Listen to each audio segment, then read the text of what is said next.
आज आपण गावरान गवारीचा रस्सा करणार आहोत।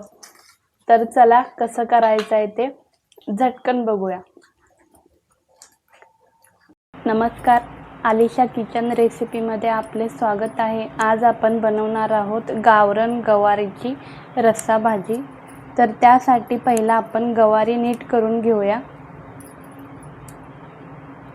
गवारी नीट करून झालेली आहे। तर आपण बाकीचं लागणारं साहित्य बघूया। गवारी चांगली धुवून घ्यायची आणि भाजून घ्यायची। तर त्यासाठी लागणारं साहित्य बघूया। मीठ घेतलेलं आहे, 2 मिरच्या घेतलेल्या आहेत कट करून, थोडीशी कोथिंबीर, शेंगदाणे भाजून घेतलेले आहेत, घरचं लाल तिखट, सुकं खोबरं भाजून घेतले, लसूण, कस्तुरी मेथी, धना पावडर, गरम मसाला आणि टोमॅटो घेतलेला आहे। तर चला कसं करायचं आहे ते झटकन बघूया। आता आपण वाटण करायचं आहे। त्यासाठी मिक्सरचं भांडं घेतलेलं आहे। वाटण करण्यासाठी भाजून घेतलेले शेंगदाणे, आता आपण शेंगदाणे बारीक करून घेणार आहोत। आता आपण खोबरं पण बारीक करून घेऊया। आता आपण वाटण करून घ्यायचं आहे। त्यासाठी लसूण घेतलेला आहे, मिरची, कोथिंबीर आणि कढीपत्ता, धना पावडर, हळद घेतलेली आहे, लाल तिखट, गरम मसाला, कढई गरम करून घेतलेली आहे। त्यात तेल टाकले, तेल पण चांगलं गरम झालेलं आहे। आता आपण जिरं टाकूया। जिरं चांगलं तडतडले। आता आपण जे वाटण केलं होतं ते टाकूया।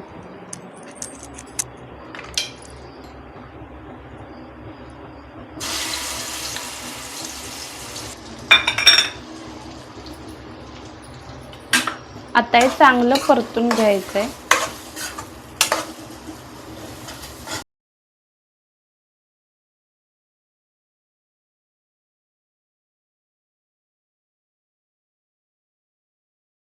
मसाला अशा पद्धतीने भाजून घेतलेला आहे।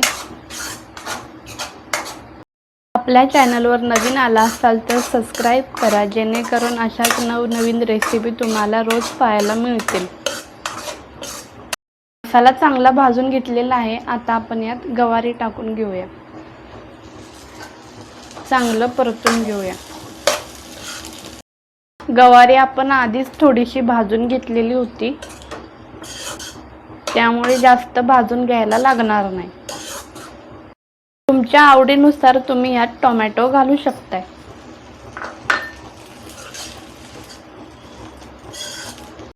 आपण यात थोडं पाणी टाकूया रस्सा करण्यासाठी।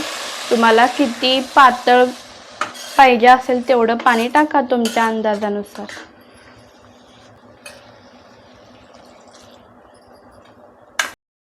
चवीनुसार मीठ टाकूया, कस्तुरी मेथी टाकूया,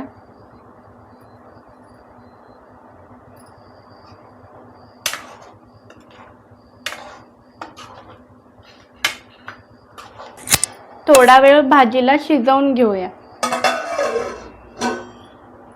हे अशा प्रकारे आज आम्ही गावरान गवारीचा रस्सा बनवला आहे। तर कसं झालंय ते कमेंट करून नक्की सांगा आणि तुम्ही रेसिपी नक्की ट्राय करा, कशी होते ती नक्की सांगा।